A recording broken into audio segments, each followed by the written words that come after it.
শুভ সন্ধিয়া সকলোকে শিৱৰাত্ৰিৰ শুভেচ্ছা জনালোঁ।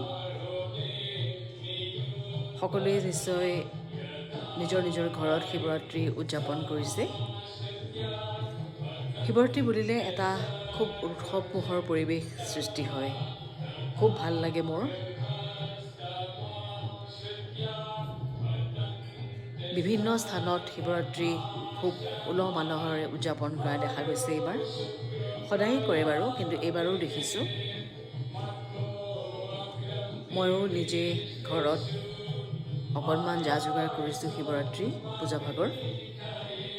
কাইলৈ সন্ধিয়ালৈকে তিথিটো মিলিছে আৰু শিৱসাগৰলৈও বহুতো যায়। ময়ো এইবাৰ ভাবিছোঁ যে যাম। মইনো কি কৰিছোঁ অকণমান তাকে দেখালোঁ। সকলো ভালে থাকক।